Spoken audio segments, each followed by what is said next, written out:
Que la paix, si possible, je dis bien si possible, parce que la situation actuelle ne requiert pas, à mon sens, dans bon nombre de nos pays en Afrique, que la paix puisse s'installer de manière durable dans nos cœurs et dans nos esprits. Mais je dis si possible car c'est toujours l'intention que nos âmes et que nos cœurs en Afrique puissent retrouver la paix, malgré les injustices que nous connaissons.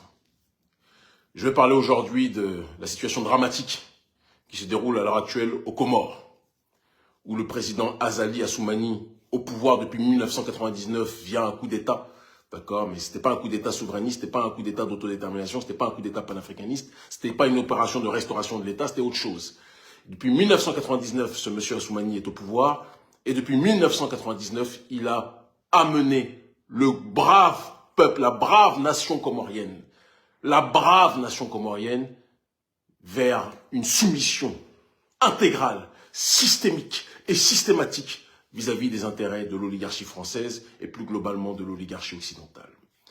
Azali Assoumani n'a cessé ces dernières années d'asphyxier la population, d'écraser notre peuple, d'humilier les Comoriens, de pousser un bon nombre d'entre eux à l'exil, à l'humiliation, à la soumission, à bon nombre d'endroits. Et nous savons tous qu'historiquement, le peuple comorien est un brave peuple courageux. Je n'ai rien à gagner à dire ça.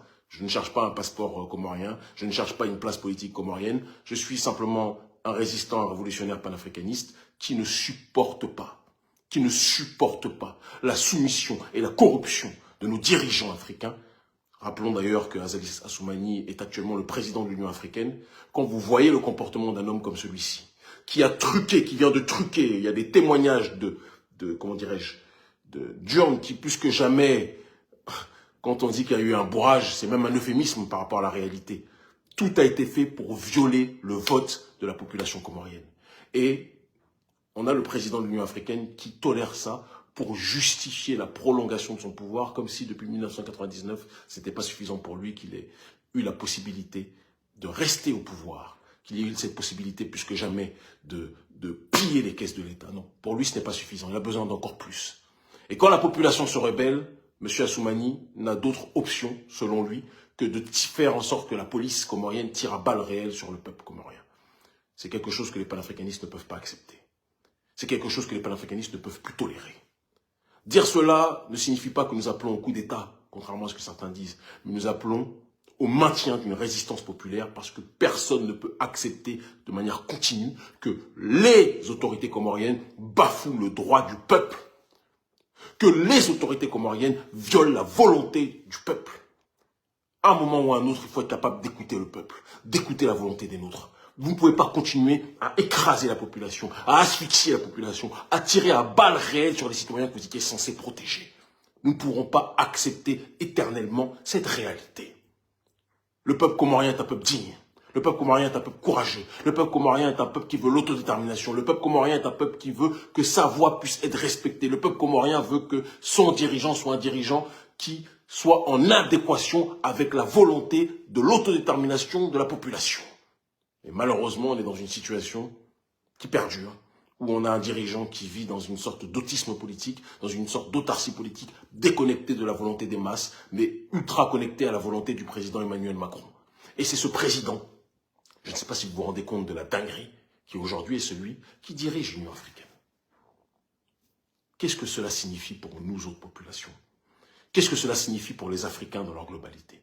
Quand on a des dirigeants qui ne cessent de violer les droits du peuple, qui bradent les marchés de nos États à l'oligarchie occidentale, d'accord, qui sont à quatre pattes devant l'Occident, mais qui sont avec le fusil à pompe et les armes, non pas blanches, mais les armes létales, d'accord, qui peuvent tuer la population, qui brandissent ces armes contre leur propre peuple, alors qu'ils étaient censés être à la tête de l'État pour protéger le peuple.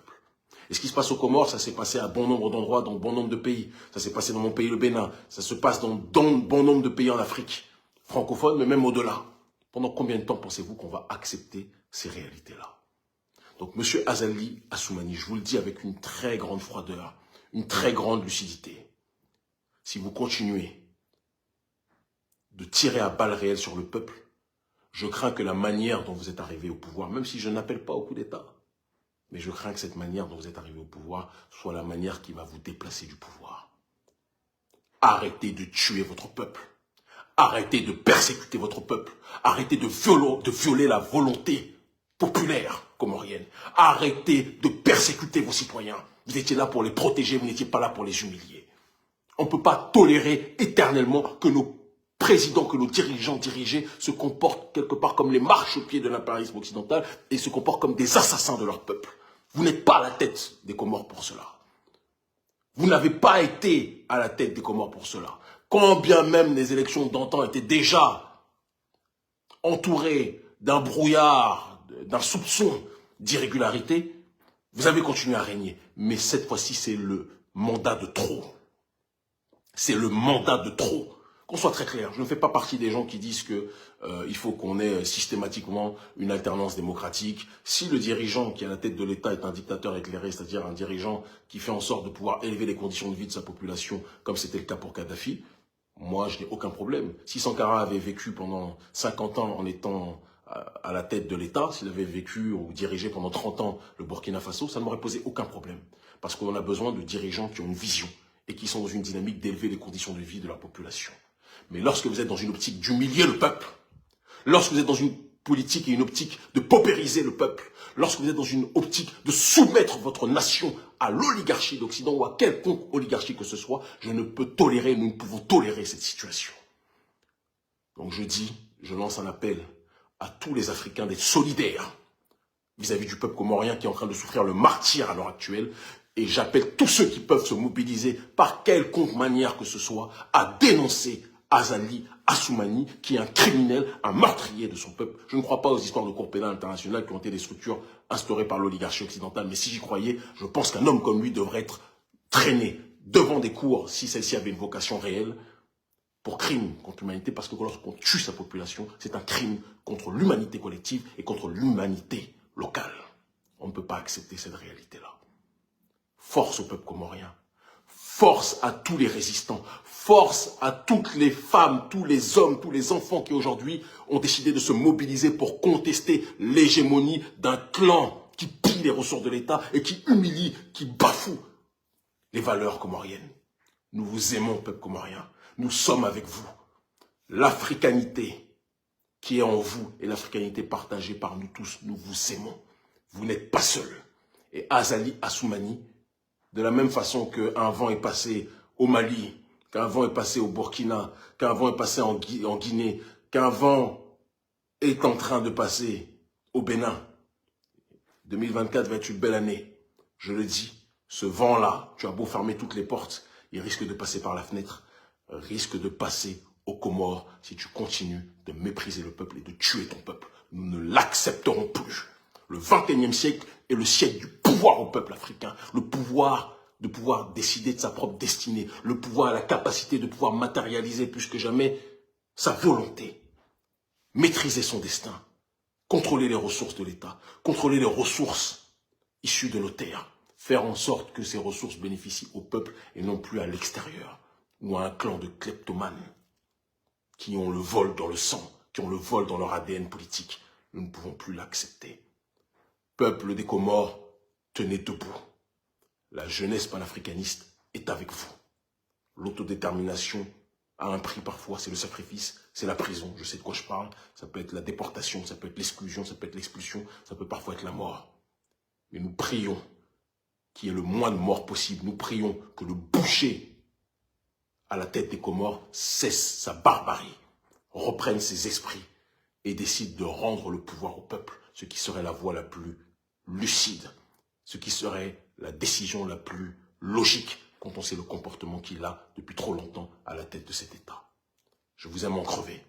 Je suis avec vous, en l'honneur de nos ancêtres méritants qui se sont battus pour notre autodétermination, excusez-moi, et en l'honneur plus que jamais de toutes celles et ceux aux quatre coins du monde qui veulent plus de justice sociale, qui veulent un système et une société où l'égalité règne. Ce n'est pas une vision fictive, mais qu'il y ait au moins un minimum de justice sociale dans nos États, c'est ce que nous voulons. Si M. Azali Assoumani avait eu cette compréhension, d'au moins essayer de lutter contre les écarts de richesse qui sont abyssaux aux Comores, comme partout ailleurs en Afrique, Si M. Assoumani avait compris la nécessité de lutter contre la corruption, avait compris la nécessité de faire en sorte d'élever les conditions de vie de sa population, il n'y aurait pas la colère et la contestation qu'il y a aujourd'hui. Ce n'est pas simplement parce que Assoumani dirige l'État depuis 1999, c'est parce que depuis 1999, Azali Assoumani n'a pas fait le travail. Et je le dis et je le répète, en plus de cela, en plus de ne pas avoir fait le travail pour le peuple, il vend les ressources de notre État à l'oligarchie française. Ça ne peut plus durer. Et c'est une honte qu'un dirigeant comme celui-ci soit à la tête de l'Union africaine. C'est une honte. Quelqu'un d'illégitime, quelqu'un qui n'est pas porté par le peuple, quelqu'un qui est méprisé par le peuple, vous tolérez que ce dernier soit à la tête de l'Union africaine. Ça aussi, ça ne pourra plus durer. Il va y avoir une réforme des institutions. Et on fera en sorte que ces institutions nomment à leur tête des gens qui luttent pour l'autodétermination réelle et avérée de notre population. Je vous aime en crever. Prenez soin de vous. L'Afrique libre ou la mort, nous vaincrons. Ils commencent tous à comprendre.